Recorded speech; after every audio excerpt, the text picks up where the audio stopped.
สบายดีเด้อทุกคนนี่ครับมาเล่นเกมฟรีไฟเนาะแต่ว่าสิบ่เก่งแต่ว่าก็พอเล่นได้อยู่น้อยหนึง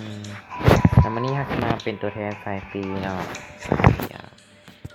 ฟรีทั้งหลายบ่แม่นสายเติมบ่เคยเติมแม่เฮ็ดแมตเตอร์นิดเดียวเนาะบ่เคยเติมเนาะเล่นสายฟรีเอาเนาะปากกระดิกเลยทั้งหมด4คนนี้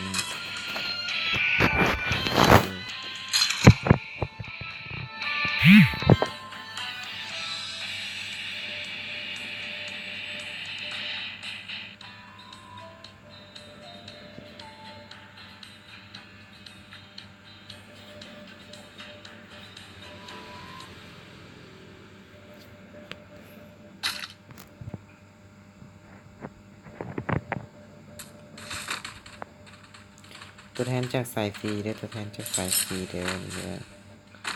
นี่แม่นตัวแทนจากสายฟรีบ่เคยเติมจักเทื่อสำหรับสายฟรีท่านใดมักก็กดไลค์กดแชร์กด Subscribe นำ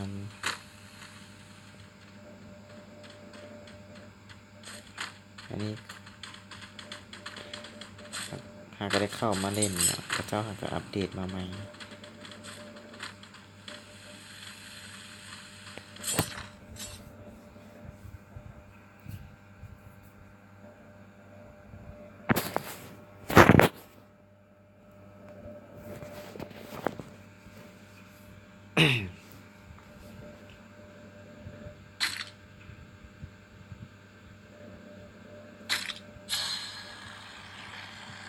อันนี้ฮะจะไปลงโบชินอกของเฮามักคาตูดีกว่าคาตูนี้ดีกว่าลงคาตูกัตสึนิว่าเอามงบุลงนะคิดว่ามงบุลงนะสิแล้ว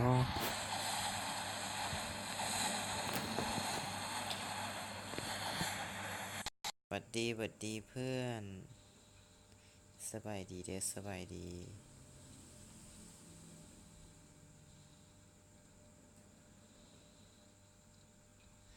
วันนี้ก็มาสุ่มลงกับหมด4คนเนาะ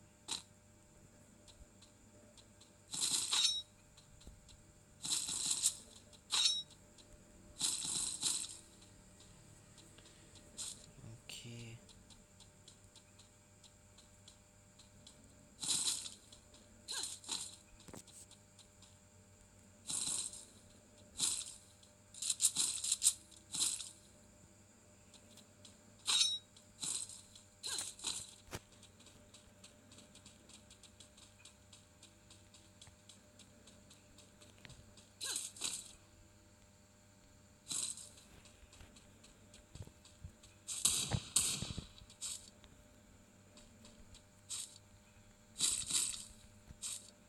ยังไม่มีผู้ใดฆ่าได้จากตัวเนาะ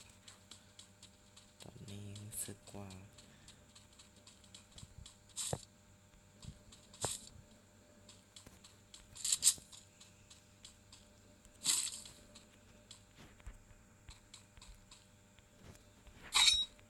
ยังไม่ได้กระเป๋าเลย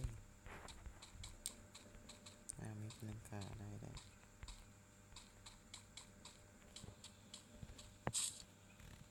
เน็ตเทียบกระตุกแท้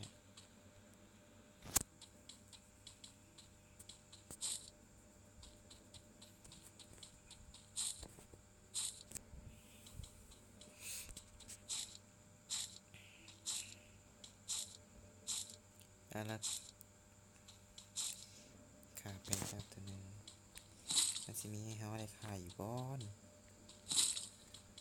จงไว้เอาฆ่าอยู่วันนี้ฮะประมาณคนหนึ่ง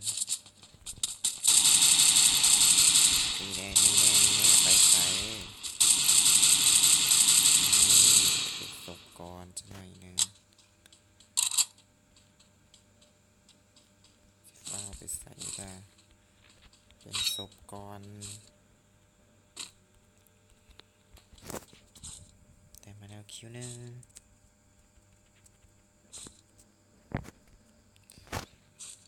มักติดอยู่ประตูเนี่ยยังไม่ได้กระเป๋าเลย ฟาร์มเครื่องซ่าเฮ้ยเรื่องไหนวะวิดีโอ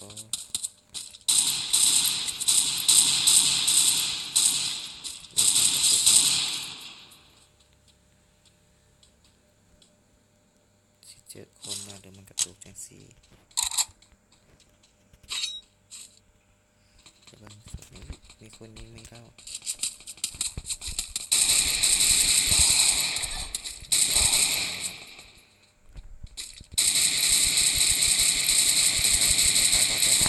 โม่แตกน้องเพิ่นว่าดิโม่แตกซ้ำเข้าไปชาร์จไปชีดมันเลยโอ้ไปแล้วนะมันไปพุ่นแล้วเดี๋ยวปล่อยไปสักหน่อยตามไปใส่ตามไป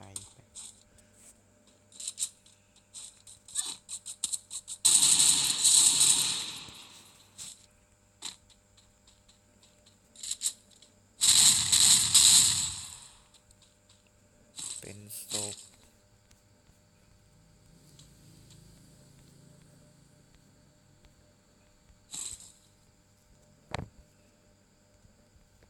พันยาก่อนโอเคไปกันต่อเลย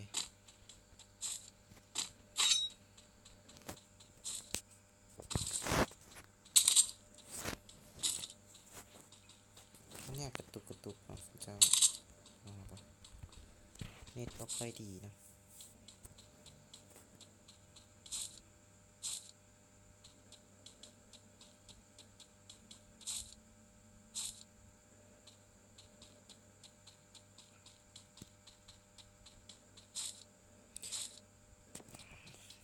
เหลือตั้ง40 คนนี่ใส่เบิดว่าไปใส่เบิดอะวันนี้สิจะคิวว่า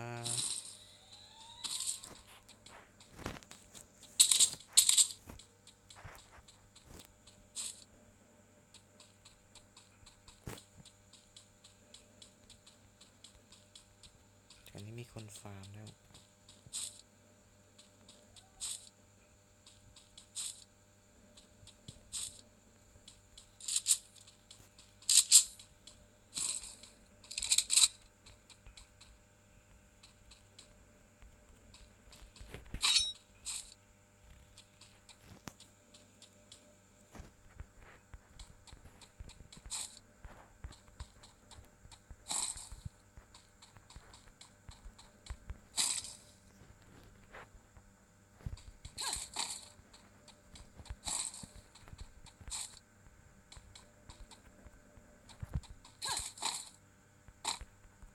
ต้องไปใส่เบิดวะ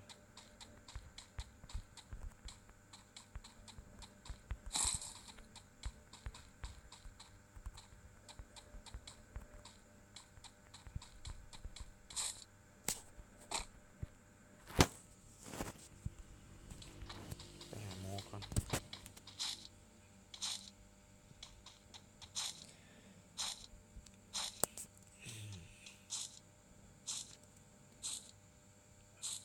ปกติซัมนี้ก็เห็นคนมากันหลายแต่เดี๋ยวนี้บ่เห็นนะคนได้ไปใส่เบิดที่เรียกแอร์ดรอปบ่อยากเรียกเสียดายวันนี้โหลดเลยว่าสิขับรถไปดินวัดซันเดย์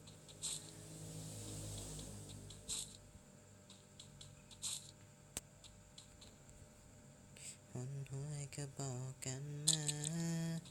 อารมณ์ดีหน่อยหนึ่ง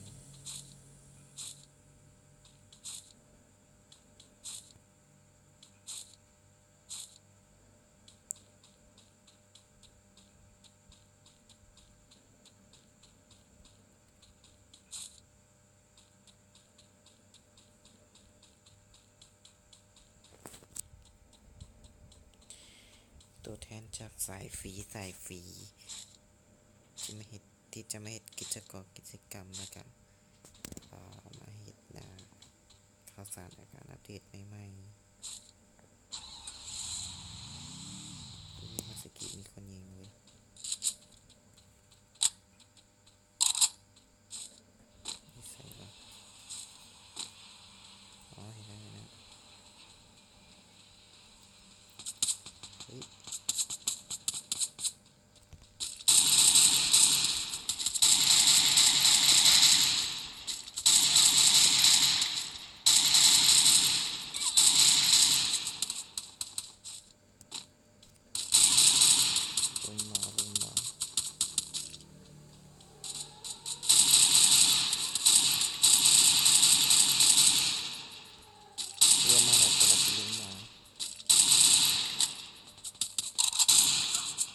ลุมเว้ย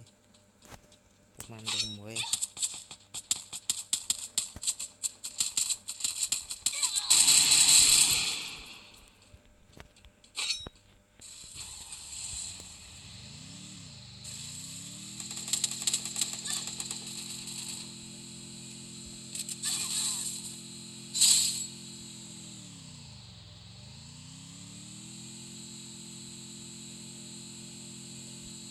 ใส่แล้วเมื่อกี้นี่เขาไปหาชาร์จชีพ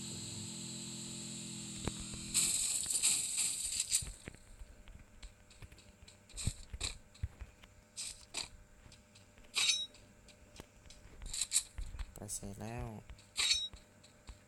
โอ้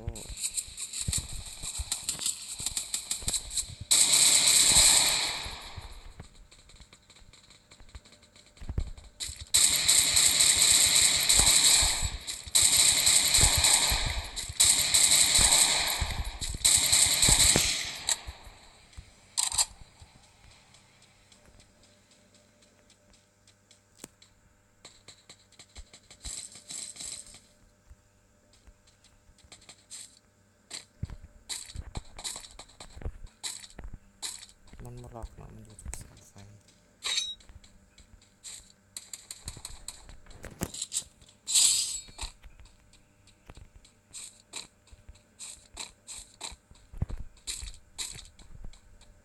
มีคนลงไหม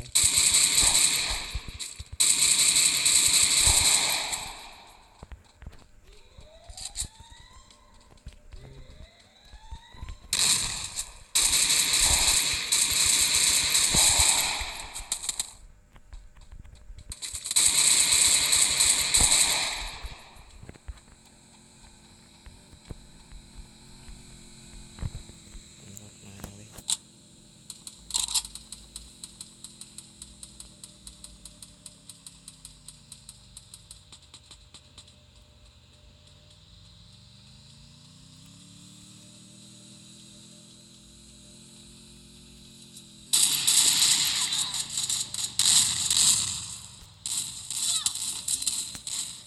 มู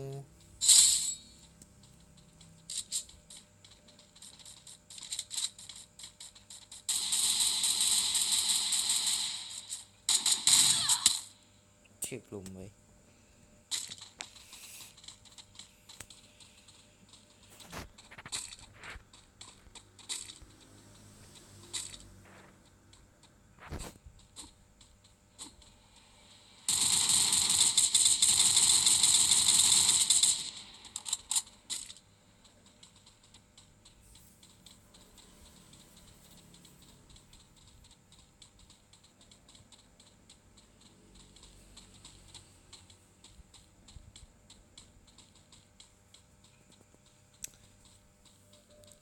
มันมีหมูอยู่ทั้งลุมพุ่นบักกะหลายตัวหนึ่งระวังไงเด้อ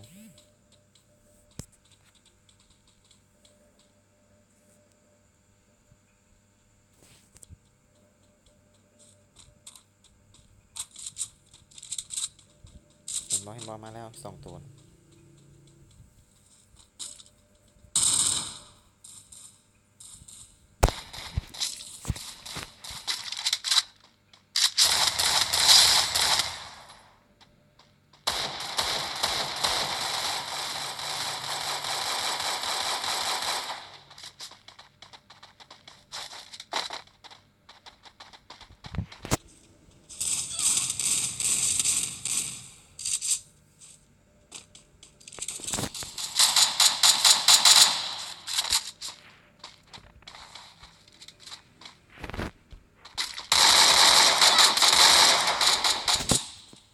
เบิร์ตตี้เลย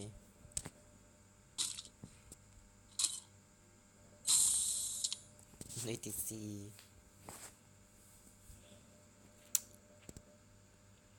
มีแต่ซ้ำนี้นะฝากกดไลค์กดแชร์หน่อยเด้อกดติดตามนำขอเข้าใจหลายๆไว้เจอกันมื้อหน้าโอกาสใหม่สิพยายามเอาชีวิตให้ได้โอเคบ๊ายบาย